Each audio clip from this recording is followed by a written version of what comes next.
Baik, Assalamualaikum warahmatullahi wabarakatuh. Sebelumnya, perkenalkan nama saya Sania Kutrunada, NIM 22070701680. Di sini saya akan menjelaskan salah satu materi dari mata kuliah Psikologi Komunitas semester 5, yaitu resiliensi komunitas dalam membangun kolektif masyarakat tradisional. Oke, untuk cakupan bahasan pada kali ini yaitu ada 5 sebagai berikut. Baik, untuk materi yang pertama ada definisi resiliensi. Nah, di sini menurut Rahmanisa et al. 2021, resiliensi merupakan kemampuan seseorang untuk merespons secara positif terhadap situasi yang merugikan. Hal tersebut mencakup mempertahankan atau memulihkan kesehatan fisik ataupun emosional setelah menghadapi penyakit, kerugian, ataupun situasi stres lainnya.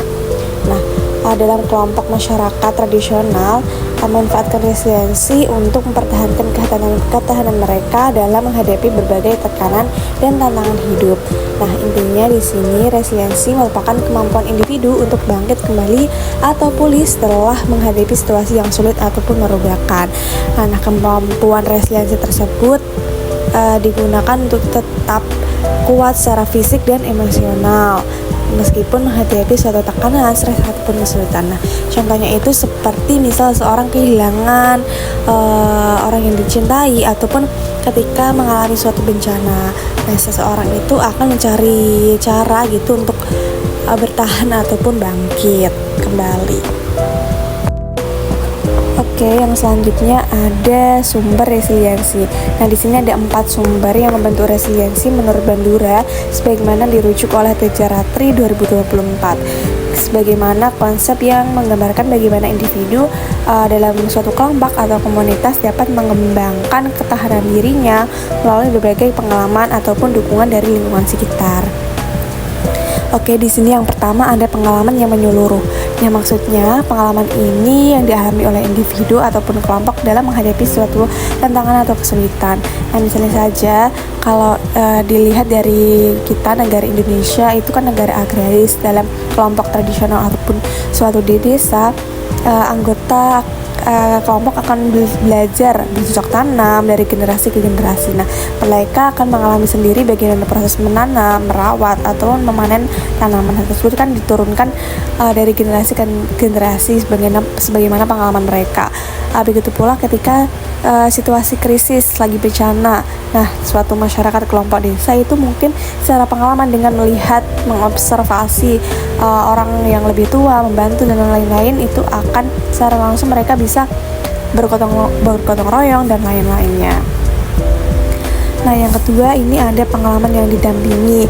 Nah, maksudnya di sini ketika seorang mengalami atau menghadapi situasi yang sulit dengan bimbingan atau bantuan dari orang lain yang lebih berpengalaman. Nah, tidak jauh beda kalau kita misal akan melakukan sesuatu yang kita tidak tahu harus bagaimana, itu kan perlu dibimbing oleh yang lebih tahu, atau orang tua kita atau sesepuh kita dan lain-lainnya. Hal tersebut dikenal juga dengan bimbingan atau arahan tersebut jadinya orang yang lebih tahu bagaimana caranya tuh. Lalu yang ketiga ada persuasi sosial. Di sini merupakan dorongan, dukungan atau keyakinan yang ditanamkan oleh orang lain yang dapat memotivasi individu dengan bertahan atau menghadapi rintangan. Nah, kalau dalam masyarakat desa itu mungkin lebih biasanya kalau ada doa bersama, selamatan lah, biasanya ada kan kayak gitu. Terus ini seringkali melibatkan juga kata-kata semangat. Nah, tapi secara tidak langsung dengan masyarakat desa yang sering menggunakan seperti doa bersama atau selamatan, hal tersebut akan secara tidak langsung membangkitkan semangat mereka untuk terus berusaha dan tidak menyerah. Oke, lalu yang terakhir itu ada keberpihakan dari penguasa. Hal ini tuh melibatkan kepala suku atau bisa disebut mungkin kepala desa, kalau enggak pemerintah. Hal tersebut di sini pihak otoritas itu harus memberikan perlindungan dan bantuan sumber daya juga ke masyarakatnya, suatu kelompok tradisionalnya, seperti mungkin kalau ada krisis panen gitu karena perubahan iklim. Nah, pemerintah ataupun kepala desa mungkin bisa membagikan hasil panennya secara merata ataupun bantuan sosialnya ke masyarakat tradisional seperti itu. Baik, selanjutnya ada perspektif resiliensi komunitas melihat dari menurut Maguire dan Cartwright 2019. Ini ada 3 perspektif. Yang pertama tuh ada ketahanan sebagai stabilitas. Nah, ini mengacu pada kemampuan suatu kelompok untuk mempertahankan kondisi yang ada meskipun ada gangguan atau perubahan eksternal. Nah, misal nih ada suatu desa yang emang sering terjadi banjir. Di desa tersebut mungkin memiliki sistem kebiasaan mempertahankan kehidupan mereka sehari-hari, seperti mungkin menyimpan cadangan makanan ataupun bahan bangunan di tempat yang aman. Oke, lalu yang kedua ada ketahanan sebagai pemulihan. Ini merujuk pada kemampuan suatu kelompoknya untuk pulih secara cepat dan mengembalikan fungsi sosial mereka. Oke, mungkin seperti tadi setelah bencana mereka tuh bisa cepat-cepat bekerja sama, memperbaiki rumah, mendistribusikan bantuan sosial gitu. Mungkin juga seperti ketika seorang mengalami trauma atau stres setelah bencana, secara langsung masyarakat tersebut harusnya bisa mencari bantuan atau dukungan terdekat dari orang yang tersayang, orang tua, anak, keluarga, dan yang lainnya. Oke, selanjutnya yang ketiga itu ada ketahanan sebagai transformasi. Nah, ini kemampuan komunitas atau suatu kelompok tidak hanya pulih dari gangguan, tetapi juga berubah menuju keadaan yang lebih baik dari sebelumnya. Ini melibatkan juga dalam struktur sosial ataupun ekonominya. Nah, seperti contohnya tuh ketika suatu masyarakat tradisional kegagalan panen yang berturut-turut. Nah, akibat perubahan iklim, hal tersebut tidak hanya mestak untuk berpikir bagaimana kita untuk membuat sawah kembali atau yang lain-lain, tapi mereka juga berpikir mendiversikan ke ekonominya, misal mengembangkan pariwisata, restoran, seperti contohnya kalau di terdekat kita itu ada suatu sawah, itu tidak hanya sawah saja yang bisa digarap, tapi ada pariwisatanya seperti itu. Oke, selanjutnya ada membangun resiliensi. Ini menurut Denkla et al. 2020 mengidentifikasi 5 strategi utama adalah membangun resiliensi. Yang pertama itu ada membangun koneksi sosial, di mana dalam suatu masyarakat mereka bisa serawung gitu ya, ke lingkungan, ke tetangga, ke masyarakat. Mungkin bisa dilakukan, mungkin melakukan arisan atau dan lain-lain. Oke, yang kedua ada menjaga kesehatan fisik, itu juga sangat penting. Yang ketiga ada menemukan tujuan hidup. Mereka bisa melakukan mungkin menikmati suatu pekerjaannya dan kesehariannya di desa. Lalu yang keempat ada mengembangkan pikiran positif. Nah, kita dengan kalau optimis, percaya, itu akan tentunya mengembangkan pikiran positif juga agar kita tentunya bisa sehat juga secara fisik dan mental, sehingga kita bisa menemukan tujuan hidup kita, menikmati keseharian kita sehari-hari. Dan yang terakhir juga mencari bantuan ketika diperlukan. Ini bisa mencari bantuan ke tetangga, orang terdekat, keluarga gitu ya. Ini pun ada hubungan juga ketika kita membangun koneksi sosial ke masyarakat, ke tetangga dan lain-lainnya. Baik, selanjutnya ada 5 karakteristik resilient. Ini menurut Vesioru 2022. Di sini komunitas atau suatu kelompok menggambarkan kemampuan individu untuk beradaptasi dan berkembang meskipun menghadapi tantangan. Oke, yang pertama ada be positif atau bersikap positif, di mana individu memiliki sikap positif melihat hidup itu sebagai tantangan yang dinamis dan penuh peluang. Mereka di sini suatu individu harus optimis, percaya, dan tidak hanya memberikan dorongan dan motivasi pada orang lain, tapi dia harus memberikan dorongan atau motivasi untuk dirinya sendiri untuk tetap semangat dan mencari solusinya. Itu. Oke, yang kedua ada berfokus atau berfokus.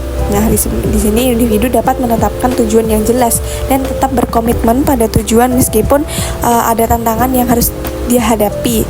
Gitu. Mereka harus tetap pada step-step atau rencana, misalnya merancang program tertentu. Nah, fokus pada misi itu yang paling penting di sini. Oke, lanjut ini yang ketiga ada bersikap fleksibel atau be fleksibel. Di sini menunjukkan kemampuan individu untuk beradaptasi dengan perubahan atau ketidakpastian. Seperti mungkin contohnya ketika tadi di masyarakat tradisional gitu ya. Itu ketika mereka petaninya gagal panen. Nah, akibat perubahan iklim mereka bisa mencari alternatif lain untuk pekerjaan yang lain, misal kerajinan tangan, menjahit ataupun yang lainnya. Oke, yang keempat ada be organized atau terstruktur. Ini merupakan pendekatan yang sistematis yang terencana ketika menghadapi suatu ketidakpastian. Nah, seperti mungkin di masyarakat tradisional desa, kelompok desa, karena mungkin emang di wilayah tersebut sering tertimpa banjir ataupun suatu bencana, itu bisa membentuk tim tanggap bencana, di mana di sana ada terstrukturnya mulai dari mungkin perencanaan mitigasi, tanggap darurat sampai yang lainnya. Dan yang terakhir ini ada be proaktif atau proaktif. Di sini mungkin langkah atau mengambil inisiatif untuk menghadapi perubahan dan tidak menunggu sampai masalah itu muncul, atau bisa disebut mungkin antisipasi gitu lah. Nah, ini bisa mungkin ketika suatu masyarakat tradisional di wilayahnya ya emang sering tertimpa banjir. Nah, masyarakat tersebut mungkin bisa berinisiatif atau antisipasi. Nah, sebelum bencana tersebut mereka bisa membuat pelatihan kesiapsiagaan bencana, mungkin melakukan reboisasi juga, dan mungkin mengembangkan usaha-usaha yang lainnya seperti itu. Oke, selanjutnya nih yang terakhir ada faktor-faktor yang membentuk resiliensi. Ini menurut Resnick 2020, resiliensi individu atau kemampuan seorang untuk bangkit dari kesulitan dan beradaptasi dengan tantangan dipengaruhi oleh 4 faktor utama. Yang pertama itu ada self-esteem atau bisa disebut dengan rasa percaya diri atau harga diri. Nah, ketika individu dengan self-esteem atau rasa percaya optimis yang baik cenderung lebih mampu mengatasi suatu kesulitan. Itu sangat diperlukan sekali ya. Lalu yang kedua ada social support atau dukungan sosial. Nah, ini juga penting ketika kita perlu dukungan dari orang sekitar seperti keluarga, teman, anak, suami, dan yang lainnya. Itu sangat penting. Lalu mengembangkan emosi positif. Ini dapat mengurangi dampak stres dan meningkatkan kemampuan seorang untuk beradaptasi. Bisa mereka tetap menjaga sikap optimisnya, positifnya, cara percaya dan lain-lain juga. Oke, yang keempat, yang terakhir itu ada spiritualitas. Ini merujuk pada mungkin praktik-praktik spiritual ya. Mungkin kalau dalam masyarakat suatu tradisional memang biasanya mereka melakukan, kalau Islam ya ada doa, ibadah gitu. Lalu mereka mungkin kalau di masyarakat tradisional bisa melakukan selamatan atau mungkin kumpulan RT pun itu bisa melakukan doa bersama. Nah, kalau ada di masyarakat Jawa yang saya ketahui di lingkungan saya itu ada yang namanya suatu kabumi, atau setelah hasil panen desa itu ada festival budaya juga. Hal tersebut juga dilakukan oleh doa bersama. Hal tersebut mungkin emang ada upaya untuk meningkatkan resiliensi di desa atau masyarakat di lingkungan tersebut. Oke. Baik, mungkin cukup sekian materi yang dapat saya sampaikan. Saya minta maaf yang sebesar-besarnya jika dalam penyampaian materi saya ada salah kata ataupun kekurangan dalam saya menyampaikan materi. Saya mohon maaf yang sebesar-besarnya. Sekian dari saya, terima kasih. Wassalamualaikum warahmatullahi wabarakatuh.